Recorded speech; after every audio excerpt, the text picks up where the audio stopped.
हरे कृष्णा, राधे राधे। आज इस वीडियो में सुनेंगे कार्तिक मास में तुलसी के पास दीपक जलाने से क्या फल मिलता है। ये भगवान श्री कृष्ण कहते हैं कि एक बार तुलसी के पास दिया जलाने से क्या लाभ मिलता है। श्रोताओं, एक दिन देवी सत्यभामा भगवान श्री कृष्ण के पास आई और उनसे पूछने लगी, हे स्वामी, आपने मुझे तुलसी के पौधे को जल देने का महत्व तो समझा दिया, लेकिन कार्तिक मास में तुलसी के पास दीपक जलाने का क्या महत्व है। कार्तिक मास में रोज़ शाम को तुलसी के पास दीपक क्यों जलाया जाता है और इससे मनुष्य को क्या फल प्राप्त होता है। कार्तिक मास में तुलसी के पास दीपक जलाने की विधि क्या है और दीपक जलाते समय कौन से मंत्र का उच्चारण करना चाहिए, कृपया मुझे विस्तार से बताइए। तब भगवान श्री कृष्ण मुस्कुराते हुए बोले, हे देवी, आज तुमने समस्त संसार के कल्याण की भावना से बहुत उत्तम प्रश्न किया है। तुम्हारे इस प्रश्न का उत्तर देने से पहले तुम्हें एक प्राचीन कथा सुनाता हूँ, जिससे तुम्हें तुम्हारे सभी प्रश्नों के उत्तर मिल जाएंगे। इसलिए तुम इस कथा को ध्यानपूर्वक सुनो। और यह सुनकर देवी सत्यभामा ने कहा, हे प्रभु, मैं इस कथा को सुनने के लिए अत्यंत उत्सुक हूँ। कृपया मुझे ये कथा सुनाइए, मैं इसे ध्यानपूर्वक सुनूंगी। तब भगवान श्री कृष्ण देवी सत्यभामा को वह प्राचीन कथा सुनाने लगे। प्राचीन काल की बात है। दक्षिण दिशा में तुंगभद्रा नाम की एक विशाल नदी बहती है, जिसके किनारे हरिहरपुर नाम का एक सुंदर नगर बसा हुआ था। इस नगर में अभिजीत नाम के एक विद्वान ब्राह्मण निवास करते थे। वे अत्यंत गुणवान, चरित्रवान और धर्म का पालन करने वाले व्यक्ति थे, जिन्होंने वेदों और शास्त्रों का गहन अध्ययन किया था।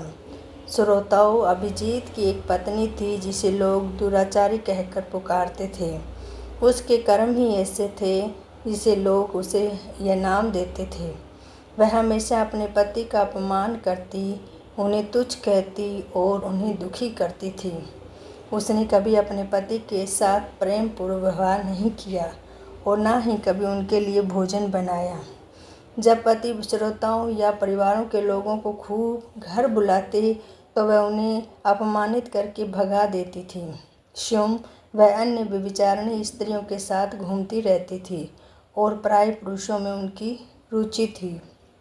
फिर एक दिन अभिजीत ने अपनी पत्नी से कहा, हे भद्रे, तुम्हारा यह आचरण उचित नहीं है। इस प्रकार पाप करने से तुम्हारा ही अहित होगा। कृपया अभी भी बुरे कर्मों को छोड़ दो। तुम्हारे इस व्यवहार से मुझे अत्यंत दुख होता है। तब पत्नी ने क्रोध में उत्तर दिया, न जाने किस पाप के कारण मेरा विवाह तुम जैसे भिखारी के साथ हुआ है। लगता है पिछले जन्म में मैंने अवश्य ही कोई बड़ा पाप किया होगा, तो तभी मुझे ऐसा निर्धन पति मिला है। मैं अब और सहन नहीं कर सकती। किसी दिन मैं तुम्हें छोड़ कर दूंगी और किसी धनवान पुरुष से विवाह करूंगी। फिर अभिजीत ने उत्तर दिया, हे प्रिय, इस प्रकार के अपशब्द मत कहो। अपने पति को त्यागना उचित नहीं है। जो स्त्री अपने पति को छोड़कर पराये पुरुष के पास जाती हैं, उसे नरक में भी दंड भोगना पड़ता है।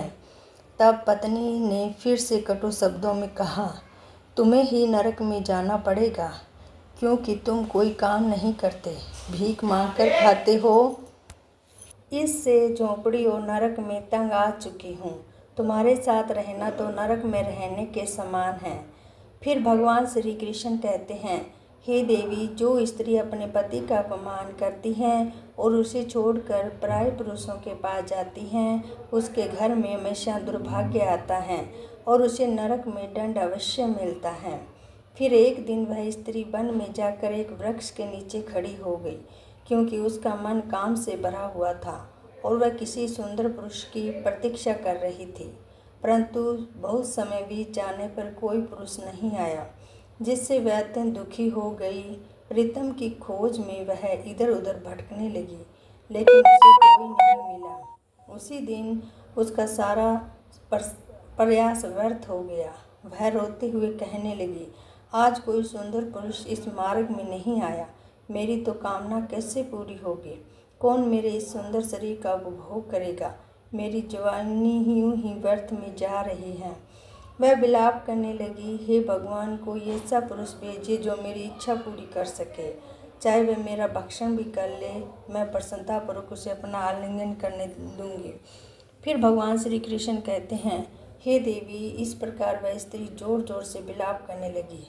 तभी उसी जंगल में एक भयंकर बाघ निवास करता था और उस पापनी स्त्री की आवाज़ सुनकर वह जाग गया और उछलकर वह स्त्री का भक्षण करने के लिए उसके पास आ गया। उस बाघ का नाम था धवंस। धवंस का रूप अत्यंत भयंकर था। उसका शरीर काले नारंगी धारियों से युक्त था जो जंगल की छाँव में घुल मिल जाता था। उसकी आंखें अंगारों की तरह लाल थी जो अंधेरे में भी चमकती थीं। उसके जबड़े से लंबे तीक्ष्ण दांत बाहर निकले हुए थे जो किसी भी जीव को चीरने के लिए पर्याप्त थे। धवंस की लंबी मजबूत पूंछ उसकी ताकत का प्रतीक थी। वह अपनी बलिष्ठ डांगों में जंगल में तेजी से दौड़ सकता था। धवंस का पूरा शरीर शक्तिशाली मांसपेशियों से भरा हुआ था जिसे वह एक ही झटके में अपने शरीर को धराशायी कर सकता था।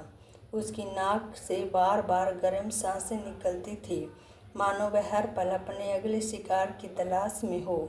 धवंस का एकमात्र लक्ष्य उन पापी और दुराचारी लोगों का भक्षण करना था जिन्हें उनकी नीति ने उन्हें सौंपा था। श्रोताओं, उस भयंकर बाघ को अपने सामने खड़ा देखकर उस स्त्री के पसीने छूटने लगे और भयंकर से थरथर कांपने लगे।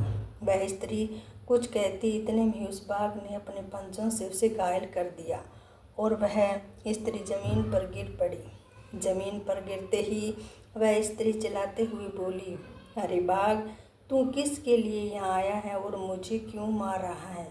मैं यहाँ पर अपने प्रीतम की खोज कर रही थी। तू मुझे छोड़ दे, मेरा भक्षण करके तुझे क्या मिलेगा? उस स्त्री की बात सुनकर वह भयंकर बाघ क्षण भर के लिए रुक गया और हंसते हुए बोला, हे दुष्टा, आज विधाता ने तुझे मेरा भोजन नियुक्त किया है। तुझ जैसी पापनी स्त्री का भक्षण करना ही मेरा काम है, तभी मुझे इस शरीर से मुक्ति मिलेगी। और भक्षण तभी मुझे शरीर से मुक्ति मिलेगी। तब वह स्त्री कहने लगी, हे बाघ, तुम कौन हो? मुझे सच सच बताओ, तुम्हें किस कारण से बाघ होना पड़ा और तुम मुझ जैसी स्त्रियों का भक्षण क्यों करते हो?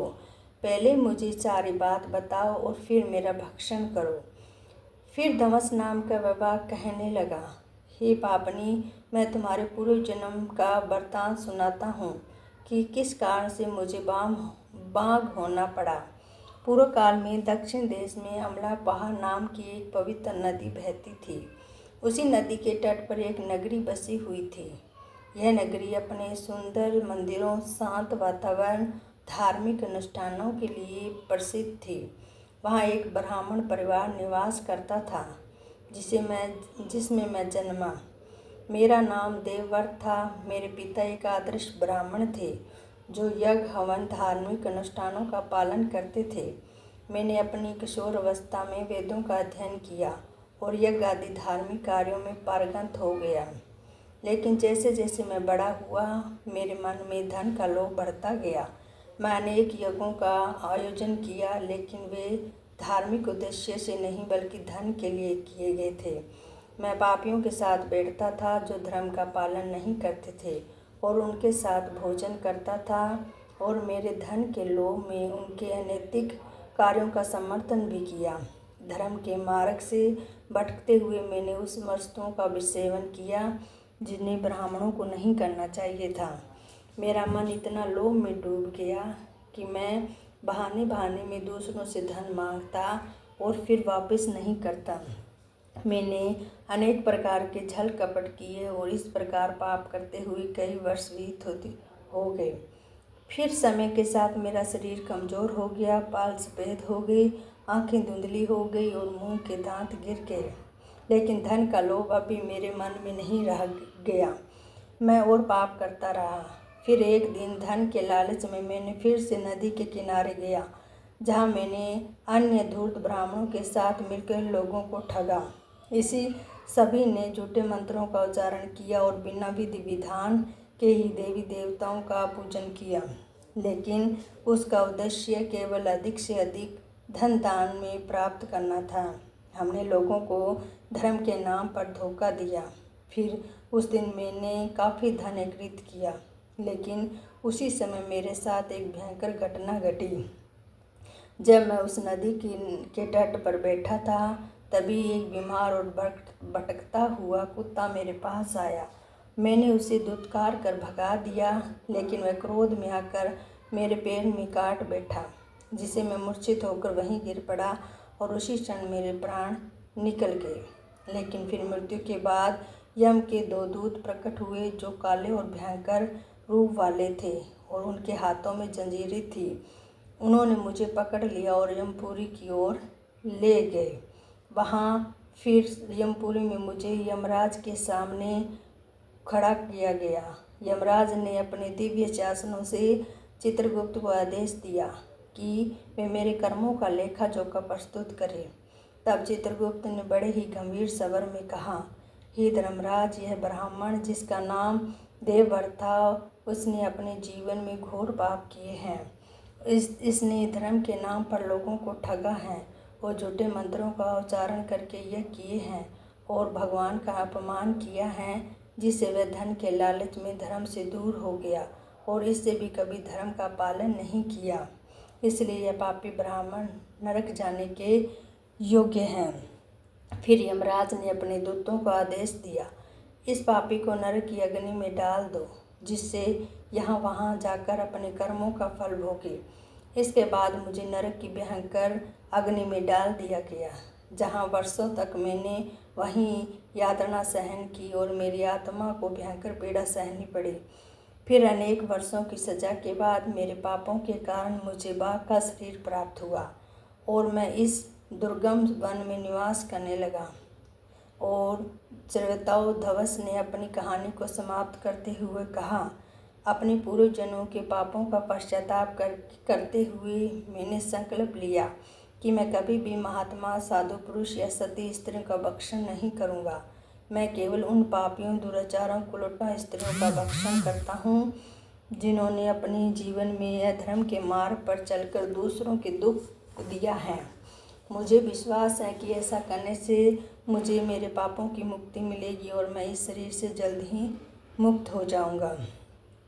श्रोताओं, फिर भगवान श्री कृष्ण कहते हैं, हे देवी, इस प्रकार से उस बाघ ने अपने पूर्वजन्म का वरदान सुना दिया और उस स्त्री से कहने लगा, हे पापनी, तेरे आचरण से तू उल्टा दिखाई पड़ती है और अपने पति को छोड़कर तू इस वन में अन्य पुरुषों के साथ भोग विलास करने के लिए आई है। इसलिए आज से तू मेरा आहार अवश्य बनेगी।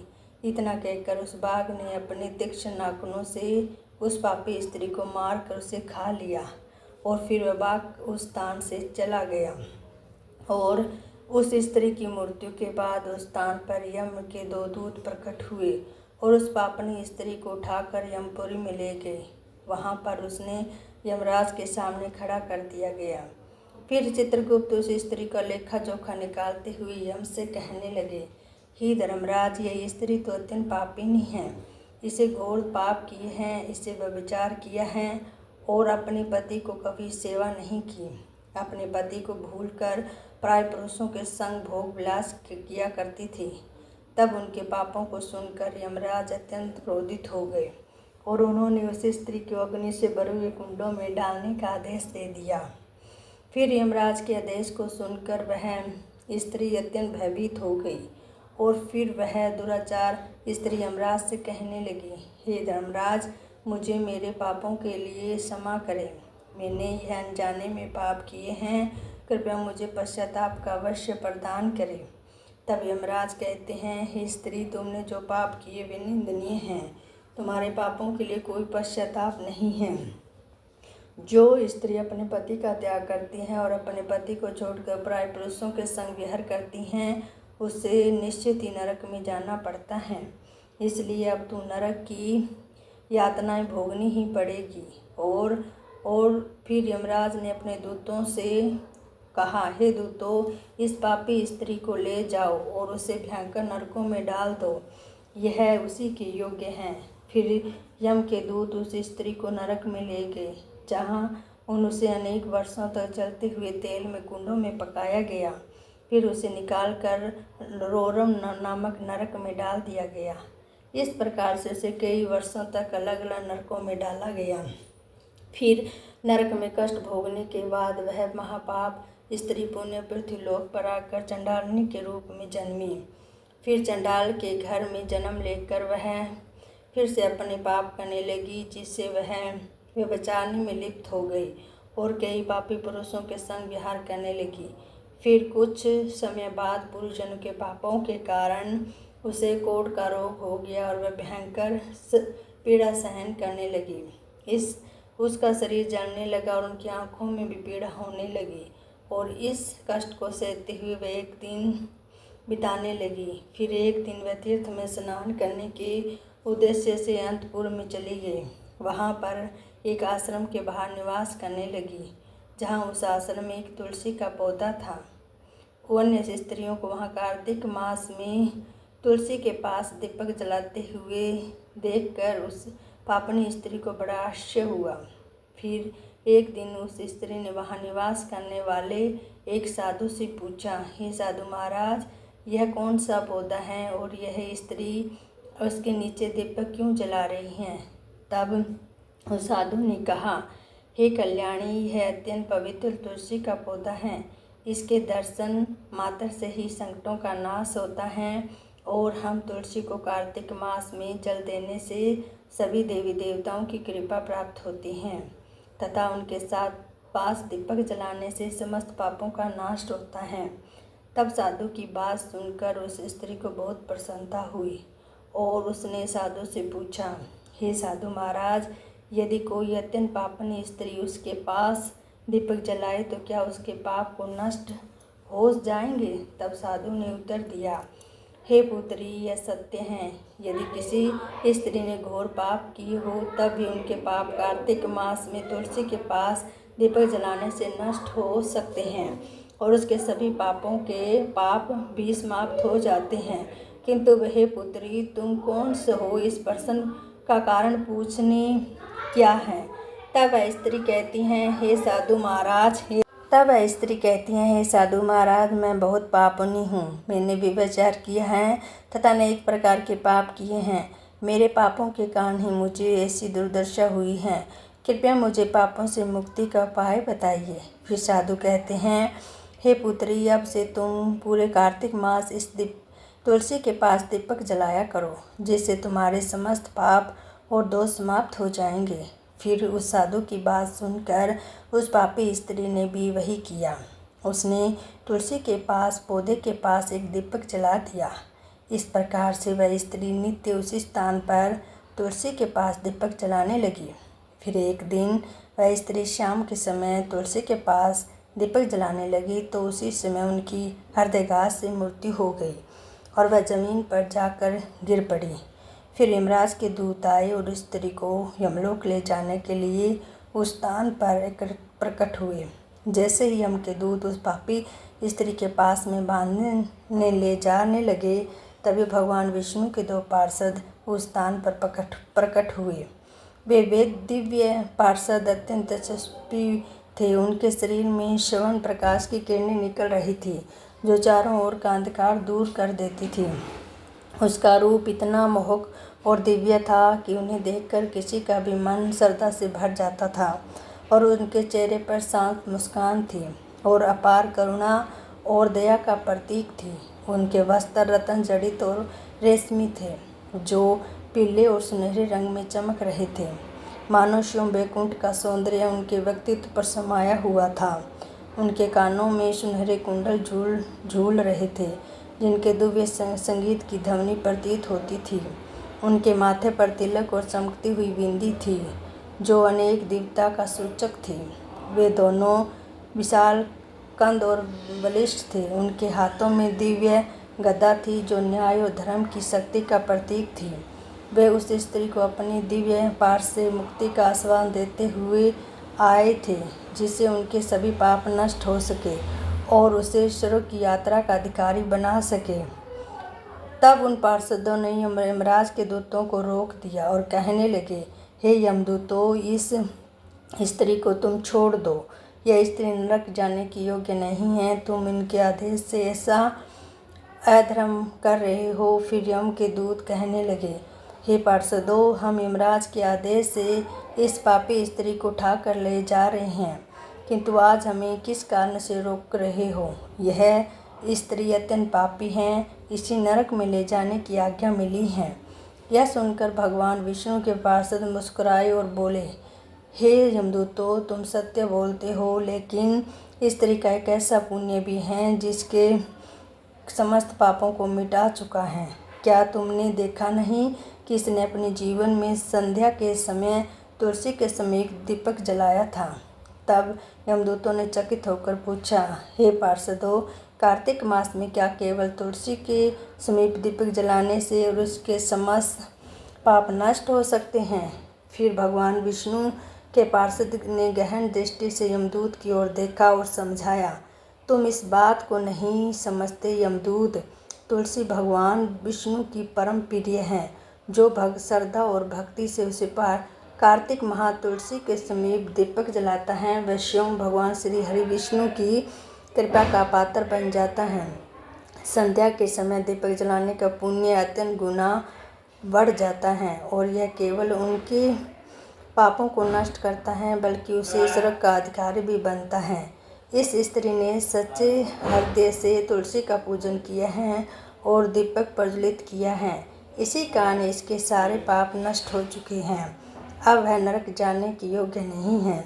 फिर यमदूतों ने अपने हाथ जोड़कर कहा, हे पार्षदों, आप सत्य कह रहे हैं। हमें इनकी भक्ति के बारे में जानकारी नहीं थी। यदि ये भगवान विष्णु की प्रिय हैं तो इसे हम कैसे फिर भगवान विष्णु के पार्षदों ने मधुर स्वर में कहा, ये यमदूतों, अब तुम लौट जाओ। इस स्त्री ने कार्तिक मास में तुलसी की सेवा की है और इस दीपक की रोशनी में सारे पापों को भस्म कर चुकी है। अब इसे विष्णु लोक में ले जाया जाएगा, जहाँ उसका स्वागत होगा। यह अब स्वर्ग की अधिकारी बन चुकी है।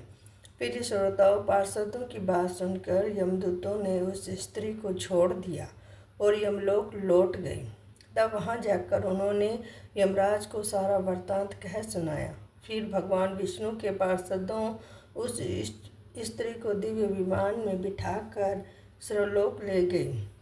अब भगवान श्री कृष्ण ने कहा, हे देवी सत्यभामा, इस प्रकार कार्तिक मास में तुलसी के पास दीपक जलाने मात्र से ही मनुष्य के सभी पाप नष्ट हो जाते हैं। जो स्त्री पूरे कार्तिक मास में तुलसी के पास दीपक जलाती हैं, वह सौभाग्यशाली बनती हैं और उनके पिछले जन्मों के सभी पाप नष्ट हो जाते हैं और उसे सुख संपत्ति की प्राप्ति होती है। रोज तुलसी के पास दीपक जलाते समय इस मंत्र का उच्चारण करना चाहिए, ओम तुलसी देवाय च विद्महे विष्णु प्रियाय च धीमहि तन्नो वरुणः प्रचोदयात्।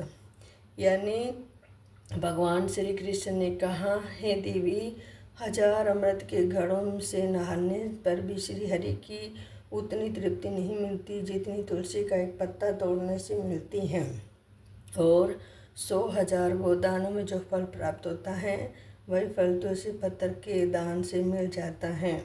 जो मृत्यु के पश्चात अपने मुख में तुलसी पत्थर का जल पा लेता है, वह संपूर्ण पापों से मुक्ति होकर भी कृष्ण धाम चले जाते हैं। अब भगत तुलसी के पास दीपक जलाता है तो उसे प्रकाश में निहित ऊर्जा नकारात्मक शक्तियाँ नष्ट हो जाती हैं और सकारात्मक का संचार करती हैं। यह आध्यात्मिक वातावरण को शुद्ध करता है और घरों में देवताओं की कृपा का अक्षरित बनता है और ज्ञान की ज्योति को प्रज्वलित करता है। कार्तिक मास में तुलसी के पास दीपक जलाने से मनुष्य के भीतर शुद्धता और पवित्रता का भाव उत्पन्न होता है, जिससे उसकी भक्ति और ध्यान की शक्ति बढ़ती है। यह माना जाता है कि जब कार्तिक मास में तुलसी के पास दीपक जलाकर तुलसी जी की आरती करता है तो भगवान विष्णु का ध्यान सरलता से हो जाता है। यह साधक के मन को स्थित और शांति की ओर ले जाता है, जिससे ध्यान में एकाग्रता बढ़ती है। और कार्तिक मास में तुलसी के पास दीपक जलाने का अनुष्ठान सूर्यास्त के समय करना शुभ माना जाता है। इस समय दीपक जलाकर तुलसी माता की आरती की जाती है और भगवान विष्णु का स्मरण किया जाता है, जिससे विशेष पुण्य प्राप्त होता है। प्रतिदिन संध्या समय में तुलसी के पास दीपक जलाते समय ओम नमो भगवते वासुदेवाय, ओम नमो भगवते वासुदेवाय मंत्र का जाप करना चाहिए। यह घर की नकारात्मक को दूर करता है और भगवान विष्णु की कृपा प्राप्त है। तुलसी के पास घी या तिल के तेल का दीपक जलाना शुभ होता है। घी का दीपक जलाना अधिक पवित्र माना जाता है, लेकिन यदि भी घी संभव न हो तो तिल के तेल का दीपक भी जलाया जा सकता है। तिल के तेल का दीपक नकारात्मक ऊर्जा को नष्ट करने में सहायक होता है। ऐसा कहा गया है कि जो भक्त पूरी श्रद्धा भाव से कार्तिक मास में तुलसी के पौधे के पास दीपक जलाता है, उसे 7 जन्मों तक पुण्य की प्राप्ति होती है और उसे भी कभी दरिद्रता का सामना नहीं करना पड़ता और उसके घर परिवार में सुख समृद्धि और खुशहाली बनी रहती हैं।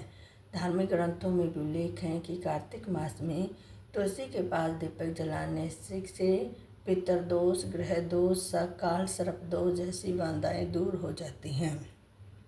इस उपाय से घर में नकारात्मक ऊर्जा का नाश होता है और सकारात्मक ऊर्जा का संचार होता है। कार्तिक मास में तुलसी के पास दीपक जलाने से आत्मा की शुद्धि होती है और जन्म जन्मांतर के पापों का नाश होता है। इससे आत्मा को शांति मिलती है और व्यक्तियों को सद्गति की प्राप्ति होती है। यह भी कहा गया है कि यदि कोई तुलसी जी के व्यक्ति जीवन के अंतिम समय हो तो भक्त कार्तिक मास में तुलसी के पास दीपक जलाकर भगवान श्री हरि जी का स्मरण करता है, उसे मृत्यु के बाद यमदूत का भय नहीं रहता और वैसे देव भगवान के धाम को प्राप्त होता है। कार्तिक मास में तुलसी के पास दीपक जलाने से देवी लक्ष्मी का आशीर्वाद मिलता है, जिससे व्यक्ति के जीवन में कभी आर्थिक संकट नहीं आता और हमेशा समृद्धि बनी रहती है। इस प्रकार भगवान श्री कृष्ण ने कार्तिक मास में तुलसी के पौधे के पास दीपक जलाने का महत्व बताया है। हरे कृष्णा, राधे राधे, ओम नमो भगवते वासुदेवाय।